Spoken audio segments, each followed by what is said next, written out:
जैसा कि आपने पिछली वीडियो में देखा, एक छोटी सी कोशिका से जिंदगी की शुरुआत कैसे हुई और समय के साथ जीवन ने खुद को कैसे बदला और आगे बढ़ाया। और अब हम बात करेंगे उस सफर की जिसमें इंसान बना, उसके अंदर सोचने समझने की ताकत कैसे आई और उसने खुद को धीरे धीरे कैसे विकसित किया। ये कोई जादू नहीं था, ये एक लंबा सफर था जो लाखों सालों तक चला। जब डायनासोर खत्म हुए तब धरती पर छोटे छोटे स्तनधारी जीव बचे।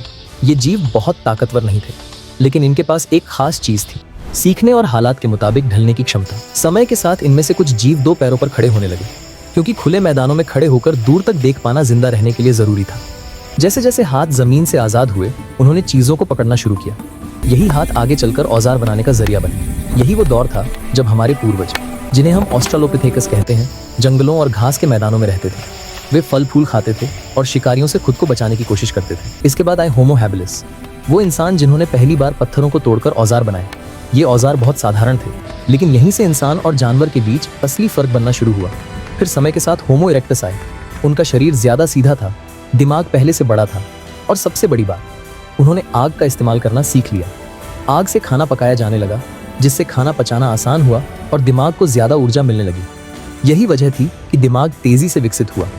आग ने इंसान को रात में सुरक्षा दी, ठंड से बचाया और उन्हें एक साथ बैठने का मौका दिया। और जब इंसान साथ बैठा तो बातचीत शुरू हुई, आवाजें बनी, इशारे बने और यहीं से भाषा की नींव पड़ी। इसके बाद आए निएंडरथल और शुरुआती होमोसेपियंस। वे शिकार करते थे, गुफाओं में रहते थे, जानवरों की खाल पहनते थे और समूह बनाकर जीते थे। उन्होंने अपने मरे हुए साथियों को दफनाना शुरू किया, जो इस बात का संकेत है कि उनके भीतर भावनाएं और सोच विकसित हो चुकी थी।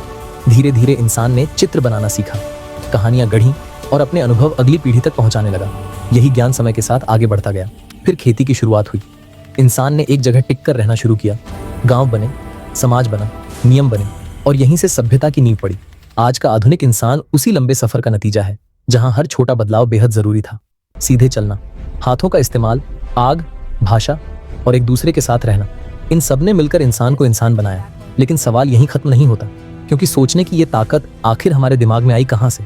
वो कौन सा पल था जब इंसान ने पहली बार खुद के बारे में सोचना शुरू किया? और सबसे अहम सवाल, क्या आने वाले समय में इंसान फिर से बदलेगा या अब ये विकास रुक चुका है?